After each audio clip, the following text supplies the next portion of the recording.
Hello students, welcome to the fusion institute. Tally Prime के इस हमारे कोर्स में आज हम समझेंगे how to create a company in Tally prime.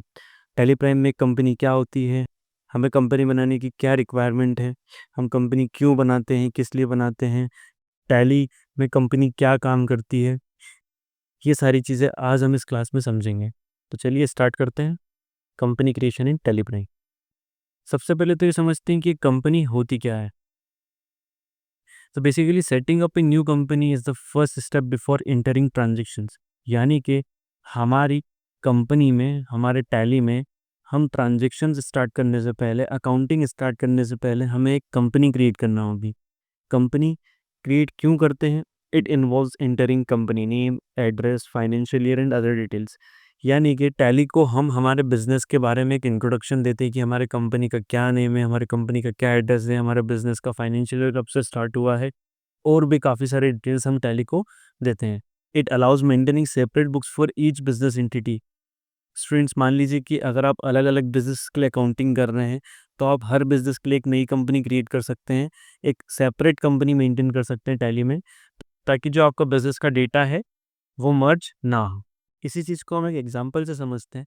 मान लीजिए आपको ऑनलाइन किसी को मनी ट्रांसफ़र करना है या फिर बैंकिंग सर्विसेज को अवेल करना है, तो बिना बैंक में अकाउंट खुलवाए क्या आप उस चीज़ को अवेल कर सकते हैं? बिल्कुल नहीं। सबसे पहले आपको क्या करना पड़ेगा? बैंक जाना पड़ेगा, वहाँ पर जाकर के आपको अपना अकाउंट खुलवाना पड़ेगा। देन जैसे ही आपका अकाउंट ओपन हो जाएगा, वैसे ही आप बैंकिंग सर्विसेज अवेल कर सकते हैं, यानी किसी को पेमेंट कर सकते हैं, कैश डिपॉजिट कर सकते हैं, कैश विड्रॉल कर सकते हैं, यानी सारी बैंकिंग सर्विसेज को ले सकते हैं। तो हमारी फर्स्ट स्टेप क्या हुई? बैंक में एक अकाउंट ओपन करना। उसी तरीके से जब हम टैली में अकाउंटिंग स्टार्ट करते हैं, तो पहले हमको एक कंपनी ओपन करना पड़ती है, यानी हमारे बिजनेस का एक अकाउंट ओपन करना पड़ता है, ताकि उसमें हमारी सारी अकाउंटिंग को सेव कर सकें, सारी अकाउंटिंग ट्रांजेक्शन्स को परफॉर्म कर सकें। ठीक है, तो आई होप आपको समझ में आया होगा कि हम टैली में कंपनी क्यों क्रिएट करते हैं। आगे बढ़ते हैं। अब कंपनी क्रिएट करने से पहले आपके पास कुछ इन्फॉर्मेशन होनी चाहिए आपके बिजनेस से रिलेटेड। ठीक है, सबसे पहला है आपके बिजनेस का नेम। ठीक है, आपके बिजनेस का जो भी नेम हो वो आपको पता होना चाहिए, रेडी होना चाहिए। ठीक है, then address, name and contact info. आपके बिजनेस का एड्रेस क्या है एंड कॉन्टेक्ट इन्फो क्या है, ये आपको पता होना चाहिए। ठीक है, फिर अगला देखिए, फाइनेंशियल ईयर कब से स्टार्ट हो रहा है, आप टैली में अकाउंटिंग कब से स्टार्ट करना चाह रहे हैं, किस ईयर से स्टार्ट करना चाह रहे हैं, ये आपको पता होना चाहिए। देन आपकी बुक्स कब से स्टार्ट हुई है, यानी कि आप टैली में अकाउंटिंग कब से स्टार्ट कर लें। देन अगर आपके पास जीएसटी की डिटेल्स है तो वो आपको पता होना चाहिए, और आपका बिजनेस किस टाइप का है। ये कुछ बेसिक डिटेल्स है जो आपको पता होनी चाहिए, जो कि नेसेसरी है। ठीक है, आगे बढ़े तो how to navigate in Tally, यानी कि टैली में हम अप या डाउन, यानी कि बेसिकली हम टैली में ऑप्शंस को कैसे सिलेक्ट करते हैं, इसके कुछ शॉर्टकट्स दिए हुए हैं। ये मैं अभी आपको कंपनी क्रिएट करते वक्त बताऊंगा प्रैक्टिकल। ठीक है, तो हम टैली को ओपन कर लेते हैं।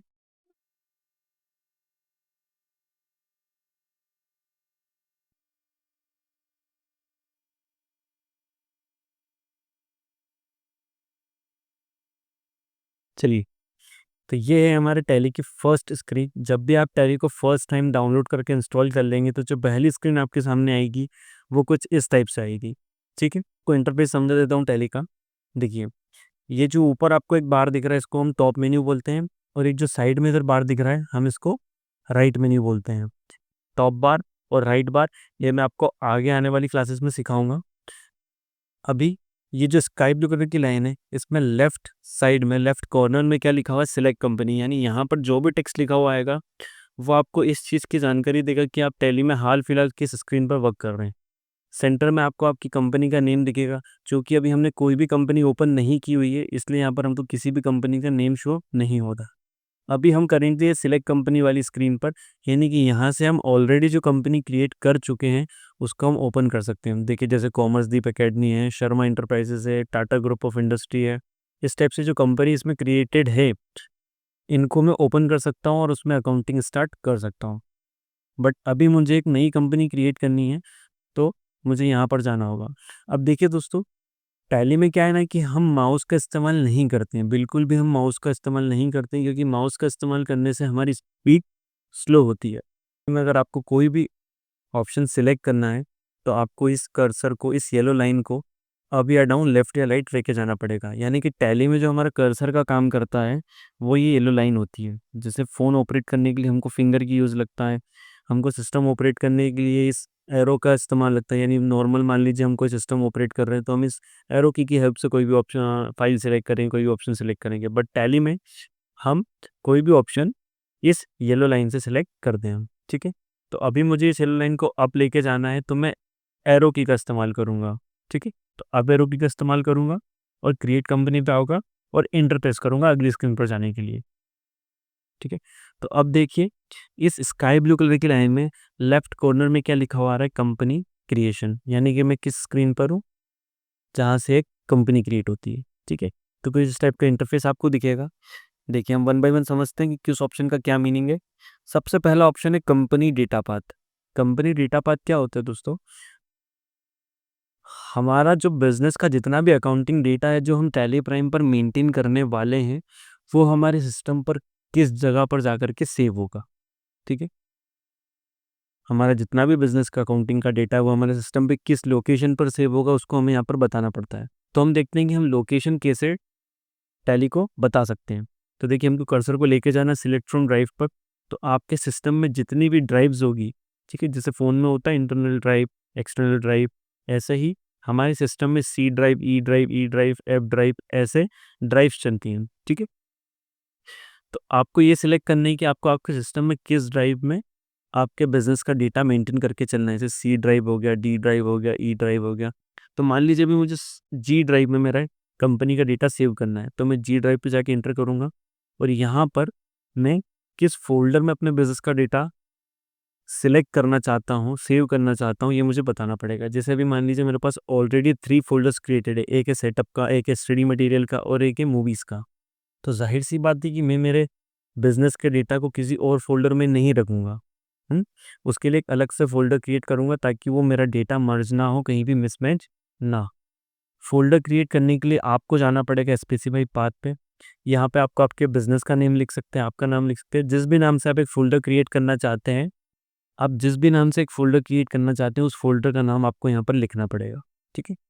तो अभी मान लीजिए मैं टीसीएस करके एक फ़ोल्डर बना रहा हूँ, एंटर करूँगा तो टैली आपसे पूछेगा कि टीसीएस नाम का कोई फ़ोल्डर आपके इस ड्राइव में एग्ज़िस्ट नहीं करता है, क्या आप उसको क्रिएट करना चाहते हो? तो जी हाँ, उसको क्रिएट करना चाहते हैं। तो मैं आगे बढ़ने के लिए वाई प्रेस कर सकता हूँ या फिर एंटर प्रेस कर सकता हूँ। जैसे मैं एंटर प्रेस करूँगा तो देखिए अब जी ड्राइव के अंदर टीसीएस नाम का एक फ़ोल्डर क्रिएट हो चुका है, ठीक है? तो मैं जैसे एंटर करूँगा मेरे कंपनी का डेटा पाथ जो है वो सिलेक्ट यहाँ पर हो जाएगा, ठीक है? देखिए अगला ऑप्शन है हमारे पास company name and mailing name. अब टैली हमसे 2 नाम पूछ रहा है हमारे बिज़नेस के। अब अगर ये 2 नाम टैली हमसे पूछ रहा है तो ज़ाहिर-सी बात है कि कहीं न कहीं कुछ ना कुछ तो डिफ़रेंस हो। तो आइए मैं आपको कुछ पॉइंट्स बताता हूँ जिससे कि आपको ये समझ में आए कि इन दोनों नेम में क्या डिफ़रेंस है। जनरली लोग क्या होता है, ऑफ़िसेज़ में क्या होता है कि दोनों नेम को हम सेम लेके चलते हैं। बहुत सारे लोगों को नहीं पता होता है कि इन दोनों नामों में क्या डिफ़रेंस होता है, ठीक है? देखिए कंपनी नेम जो होता है वो एक तरीके से आपके बिज़नेस का इंटरनल नेम होता है या फिर आप कह सकते हैं कि निकनेम होता है। बट जो आपका मेलिंग नेम है वो आपका ऑफ़िशियल नेम होता है, यानी ऐसा नेम जो आप कमर्शियली यूज़ करना चाहते हैं, जो आप आउटसाइड यूज़ के लिए यूज़ करना चाहते हैं। फॉर एग्ज़ाम्पल मान लीजिए मैंने यहाँ लिखा टीसीएस, ठीक है? अब बाय डिफ़ॉल्ट तो मेलिंग नेम में भी टैली ने टीसीएस ले लिया है, बट हम मेलिंग नेम में कभी भी ऐसे शॉर्ट फॉर्म या निकनेम नहीं लिखते हैं। क्योंकि जो आपका मेलिंग नेम है वो आपका प्रिंटिंग के लिए यूज़ होता है, यानी आप टैली से जब भी कोई रिपोर्ट प्रिंट करेंगे, कोई इनवॉइस प्रिंट करेंगे, कोई बिल प्रिंट करेंगे या फिर कोई रिटर्न प्रिंट करेंगे, जीएसटी रिटर्न प्रिंट करेंगे, तब आपका जो मेलिंग नेम ही उस रिपोर्ट पर प्रिंट होकर के आएगा। तो हम नहीं चाहते कि हमारे बिल वगैरह पे, इनवॉइसेस वगैरह पे शॉर्ट नेम लिख के आए हमारी कंपनी का, इसलिए यहाँ हम फुल नेम लिखते हैं। तो यहाँ पर हमने आप लोगों के लिए एक कंप्लीट थ्योरी भी दी है कि कंपनी नेम और मेलिंग नेम में डिफरेंस क्या है, तो आप इसका स्क्रीनशॉट लेके रख सकते हैं या फिर अपने नोटबुक में इसको लिख भी सकते हैं, ठीक है। अगला ऑप्शन है हमारे पास एड्रेस का। एड्रेस हम टैली में हमारे बिजनेस का 3 लाइन में इंटर करते हैं। पहली लाइन में हम इंटर करेंगे हमारा बिजनेस का बिल्डिंग नंबर, देन फिर हम एरिया इंटर करेंगे। सेकेंड लाइन में हम इंटर करेंगे फेमस लोकेशन या landmark, for example near. Third line में हम लिखते हैं सिटी, डिस्ट्रिक्ट, ठीक है। आगे बढ़ें तो अब हमारे पास जो नेक्स्ट ऑप्शन है वो स्टेट, हमारा बिजनेस किस स्टेट में लोकेटेड है, ठीक है। चूंकि अभी हमने कंट्री इंडिया सिलेक्ट किया हुआ है इसलिए हमारे टैली ने जो स्टेट्स है वो सब हमको इंडिया की शो की है। आप कोई और कंट्री सेलेक्ट करेंगे तो आपको वहाँ की स्टेट्स शो होगी। तो स्टूडेंट टैली में जब भी कोई लिस्ट ओपन होगी, आप इस कर्सर को अप या डाउन एरो की हेल्प से लेके जाएंगे, और लिस्ट जब टैली में ओपन नहीं होगी तो आप इस कर्सर को अप लेके जाएंगे शिफ्ट प्लस टैब से, और डाउन लेके जाएंगे इंटर से। ठीक है, इन शॉर्टकट्स का ध्यान रखिएगा। जनरली क्या होता है कि जब हम टैली पे वर्किंग करते हैं तो हम अप या डाउन एरो की हेल्प से जाते हैं जब लिस्ट ओपन नहीं होती है, बट ये गलत तरीका है। गलत तरीका क्यों है, मैं आपको एग्जांपल से समझाता हूँ। अभी मान लीजिए मैं कोई सी भी स्टेट सिलेक्ट करता हूँ। अभी जो मेरा कर्सर है वो है पिन कोड पर। अभी अगर मुझे नेम एडिट करने जाना है मेरे कंपनी का, तो मुझे इस कर्सर को ऊपर लेके जाना पड़ेगा मेलिंग नेम वाले ऑप्शन पे। तो मेरे पास दो तरीके हैं, एक तो मैं एरो की हेल्प से जाऊं, और दूसरा शिफ्ट प्लस टैब या फिर इंटर की हेल्प से जाऊं। तो मुझे अब जाना है, अगर मैं शिफ्ट प्लस टैब से जाता हूं तो देखिए मैं आसानी से वहां पर पहुंच गया। शिफ्ट प्लस टैब प्रेस करते जाना जब तक आप वहां पर डिसाइड ऑप्शन पर आप नहीं पहुंच जाते। और अगर मुझे नीचे जाना है तो मैं इंटर की हेल्प से जाऊंगा। तो ये था राइट तरीका। रॉन्ग तरीका क्या होगा, अभी कोई लिस्ट ओपन नहीं है और अगर मैं एरो की हेल्प लेता हूँ, तो आप देखेंगे कि मैं एरो की से ऊपर जा रहा हूँ। तो ये देखिए, जैसे ही सेंटर वाली किसी ऑप्शन में अगर कोई लिस्ट ओपन होगी तो फिर आपका कर्सर उस पे अप या डाउन होने लग जाएगा। ठीक है, जैसे ही कोई सेंटर में कोई दूसरी लिस्ट ओपन हो जाएगी तो आपका जो कर्सर है उसमें अप या डाउन होने लग जाएगा। जहां आपको जाना था आप वहां नहीं पहुंच पाओगे, फिर आपको माउस की हेल्प लेना पड़ेगी। तो ये हम नहीं करते हैं। जैसे ही मैं शिफ्ट प्लस टैब प्रेस करूंगा मैं डायरेक्टली ऊपर जाने लग जाऊंगा। तो इस चीज़ का आपको ध्यान रखना है। ये आपको नोट्स में भी मिलेगा। देखिए, ये जो नोट्स है यहाँ पर आपको मिलेंगे। ठीक है, देखिए इंटर से हम जाते हैं नेक्स्ट ऑप्शन पे, शिफ्ट प्लस टैब से जाते हैं हम प्रीवियस ऑप्शन पे। ठीक है, अप डाउन राइट या लेफ्ट जाना हो तो आप एरो की का यूज़ करेंगे जो आपके कीबोर्ड पर होती है। और एस्केप बटन से, जो कि टॉप मोस्ट लेफ्ट कॉर्नर में होता है, इससे आप एक स्क्रीन पीछे जाते हैं।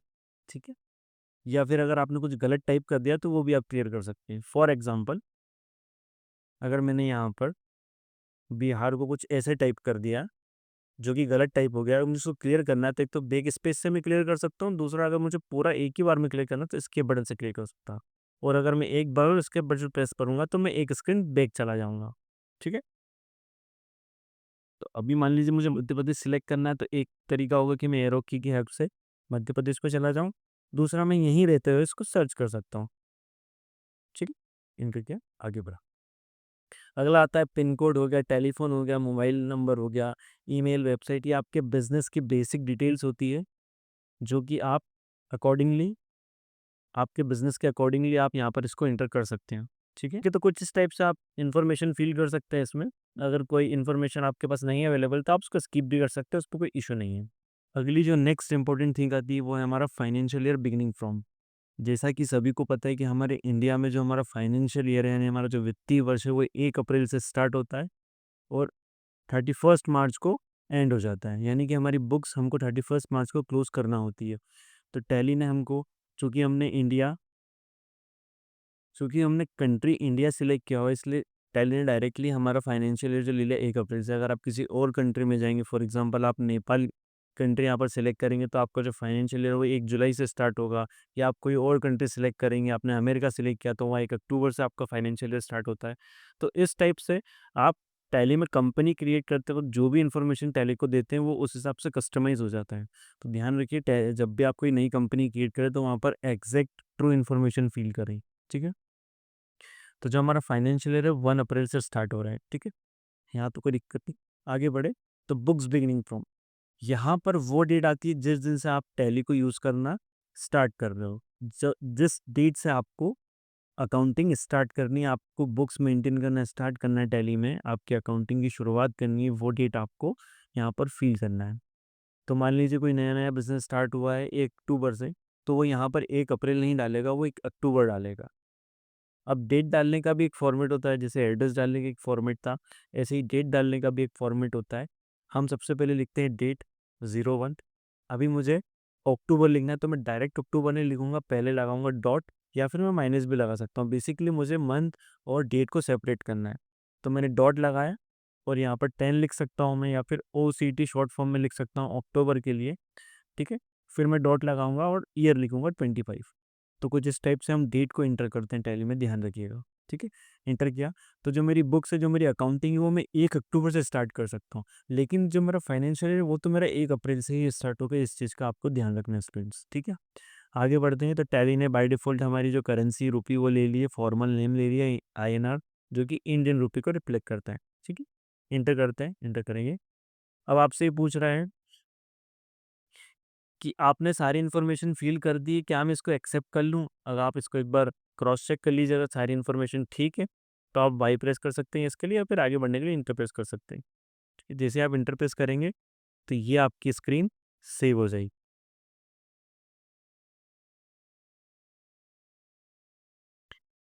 तो आप देखेंगे कि आपका TCS नाम की कंपनी क्रिएट हो चुकी है। अब याद करिए दोस्तों, 2 नाम पूछे थे टैली ने हमसे, कंपनी नेम और मेलिंग नेम।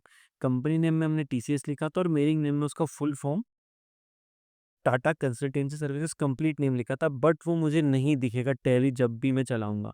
वो मुझे कब दिखेगा? जब मैं टैली से कोई चीज़ प्रिंट करूँगा। आगे जब आप कोर्स में आगे बढ़ेंगे, तो मैं आपको प्रैक्टिकल करके दिखाऊँगा, तो आप उसमें डिफ़रेंस समझ पाएँगे। ठीक है? जैसे ही आप कंपनी क्रिएट कर लेंगे, आप एक अगली स्क्रीन पर पहुँचेंगे, जिसका नाम है कंपनी फीचर्स ऑल्टरेशन। ये मुझे कहाँ दिखा? ये मुझे यहाँ दिखा। ठीक है? यहाँ पर क्या शो होता है कि आप टैली की किस स्क्रीन पर वर्क कर रहे हैं। ठीक? तो कंपनी फीचर्स ऑल्टरेशन, यहाँ पर हम टैली को ये बताते हैं कि मुझे टैली के किन-किन फीचर्स को यूज़ करना है और किन फीचर्स को यूज़ नहीं करना है। देखिए स्टूडेंट्स, टैली एक ऐसा सॉफ्टवेयर है जो कि हर टाइप के बिज़नेस को सूट कर जाता है। चाहे वो कोई मैन्युफैक्चरिंग इंडस्ट्री हो, चाहे वो कोई सर्विस इंडस्ट्री हो, चाहे वो कोई ट्रेडिंग बिज़नेस हो, किसी भी टाइप का बिज़नेस हो, आपका जो टैली है, वो उस बिज़नेस को अकाउंटिंग मैनेज करने के लिए बना है। बट हर बिज़नेस को टैली के हर फीचर्स की रिक्वायरमेंट नहीं होती है, इसीलिए यहाँ पर हम जिस भी ऑप्शन की हमको रिक्वायरमेंट है, वो हम यस करते हैं, नहीं तो फिर उसको अदरवाइज़ नो करते हैं। ठीक है? तो अभी के लिए आपको ये ध्यान रखना है कि सिर्फ मेंटेन अकाउंट्स यस करना है, बाकी सभी नो। जैसे-जैसे हम कोर्स में आगे बढ़ते जाएँगे, वीडियोज़ आती जाएगी कोर्स पे, वैसे-वैसे इन ऑप्शंस को आप सीखते जाएँगे, ठीक? तो अभी मेंटेन अकाउंट्स यस करूँगा, बाकी सभी नो। एन टाइप किया, एंटर किया, एंटर, एंटर, एन टाइप किया, एंटर, एन टाइप किया, एंटर, ठीक है? एन टाइप किया, एंटर। तो देखिए इसमें काफ़ी सारे ऑप्शंस आप देख पा रहे हो कि जैसे जीएसटी ऑप्शन है, या अगर कोई बिज़नेस जीएसटी में रजिस्टर्ड है तो वो उसको यस करेगा, अदरवाइज़ तो नो करेगा। अगर किसी बिज़नेस के ऊपर टीडीएस डिडक्ट करने की लायबिलिटी आती है, तो वो टीडीएस को यस करेगा, नहीं तो फिर नो करेगा। ऐसे ही अगर कोई सर्विस इंडस्ट्री है, वहाँ पर इन्वेंटरी वो मैनेज नहीं करते, तो फिर नो करेगा। तो ऐसे बिज़नेस टू बिज़नेस ये ऑप्शंस वेरी करते हैं, बट हम इस कोर्स में सारे ऑप्शन सीखेंगे। यानी आप किसी भी, अगर आप कोई बिज़नेसमैन है तो आपका जिस भी टाइप का बिज़नेस है, आप उसके लिए टैली सीख पाएँगे। अगर आप जॉब पर्पज़ के लिए टैली सीख रहे हैं, तो आप हर टाइप के बिज़नेस में जॉब करने के लिए रेडी हो पाएँगे, ठीक है? तो डोंट वरी, हम सारे ऑप्शंस को वन बाय वन सीखेंगे। अभी के लिए हमको सिर्फ मेंटेन अकाउंट यस करना है, बाकी सभी नो। एंटर करके हम आगे बढ़ेंगे, एक्सेप्ट करेंगे। तो जैसे हम एक्सेप्ट कर लेंगे, हम आ जाएँगे गेटवे ऑफ टैली की स्क्रीन पे, जहाँ से हमारी अकाउंटिंग की शुरुआत होती है। अभी तक तो हम सिर्फ एक बेस बना रहे थे, हमारे बिज़नेस के लिए कंपनी क्रिएट कर रहे थे। अब इस कंपनी में अकाउंटिंग कैसे होती है, वो गेटवे ऑफ टैली से आपका स्टार्ट होता है। यहाँ पर देखिए गेटवे ऑफ टैली लिखा है, ये गेटवे ऑफ टैली का बॉक्स है, यानी सारे अकाउंटिंग के जितने भी ऑप्शंस हो गए, चाहे वो एंट्री रिकॉर्ड करना, लेज़र व्यू करना, कोई भी रिपोर्ट देखना, जीएसटी रिटर्न देखना, ठीक है? कोई भी ऑल्टरेशन करना अकाउंट्स में, अकाउंट्स क्रिएट करना, स्टॉक मैनेज करना, सारी जितनी भी चीज़ें आप सोच सकते हो, वो सारी इसी बॉक्स से होती है। ये दिखने में छोटा है, लेकिन जितना आप इसके अंदर जाते जाएँगे, इतना इसको एक्सप्लोर करते जाएँगे। ठीक है? तो ये स्क्रीन क्या होती है, ये हम आगे आने वाली क्लासेस में समझेंगे। आज का जो हमारा टॉपिक था वो था कि how to create a company. इसमें कुछ चीज़ें रह गई हैं, जैसे मान लीजिए अभी जो आपकी कंपनी ओपन है वो टीसीएस नाम की कंपनी ओपन है। अगर आपको कोई दूसरी कंपनी क्रिएट करना है तो फिर आपको ऑल्ट के प्रेस करना पड़ेगा। अभी शॉर्टकट्स कैसे बनते हैं टैली में, ये वाई के नीचे अंडरलाइन क्यों आ रहा है, के नीचे क्यों आ रहा है, अगर डेट के सामने एफटी क्यों लिखा है, इन सारी चीज़ों का कंसेप्ट हम अगली क्लास में समझेंगे। ठीक है? जिसमें हम गेटवे ऑफ टैली के पूरे डैशबोर्ड को समझेंगे कि ये क्या होता है। ठीक है? तो अभी के लिए सिर्फ इतना ध्यान रखिए, अगर आपको एक नई कंपनी क्रिएट करनी है तो आपको ऑल्ट के प्रेस करना है कीबोर्ड से। फिर आपके सामने एक ऑप्शन आएगा क्रिएट का। एक ऑप्शन आपको यहाँ मिलता है क्रिएट का, ये वाले ऑप्शन पे नहीं जाना है, ये दूसरा क्रिएट है, हमको यहाँ जाना है क्रिएट वाले। जिसे आप इंटर प्रेस करेंगे तो आप क्रिएट वाले ऑप्शन पर पहुँच जाएँगे। ठीक है? और यहाँ से आप एक नई कंपनी क्रिएट कर सकते हैं। ठीक। बाकी कुछ शॉर्टकट्स आपको यहाँ भी दिए हुए हैं, सारे शॉर्टकट्स को हम डिटेल में अगली क्लास में समझेंगे। ठीक है। नहीं, अगर आपको टैली में नई कंपनी क्रिएट करना है तो फिर आपको आपके कीबोर्ड से ऑल्ट के प्रेस करना पड़ेगा। देन आपको यहाँ पर एक क्रिएट का ऑप्शन मिलेगा, आप जैसे इस पर एंटर प्रेस करेंगे तो आप एक नई कंपनी क्रिएट कर सकते हैं। ठीक है। अगर मुझे एक स्क्रीन बैक जाना है, नई कंपनी नहीं क्रिएट नहीं करना है, तो फिर मैं एस्केप बटन प्रेस करूँगा, एक बार और प्रेस करूँगा तो मैं वापस गेटवे ऑफ टैली पर आ जाऊँगा। अगर मुझे इस टीसीएस नाम की कंपनी में कोई चेंजेस करना है, यानी कि इस कंपनी में मैं मान लीजिए एड्रेस गलत लिख दिया था या फिर ईमेल गलत लिख दी थी, वो मुझे चेंज करना है, तो फिर मुझे ऑल्ट के प्रेस करना पड़ेगा, फिर ऑल्टर वाले ऑप्शन पर जाना पड़ेगा। ऑल्टर यानी कि एडिट करना, कोई भी चेंजेस करना। जैसे मैं एंटर प्रेस करूँगा तो देखिए मेरे पास वो कंपनी खुल के आ चुकी है। मुझे इसमें जो भी चेंजेस करना हो मैं कर सकता हूँ।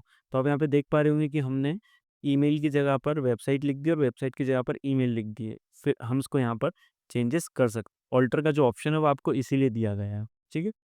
तो आप देखिए हमने ये इन्फॉर्मेशन को ठीक कर दिया है।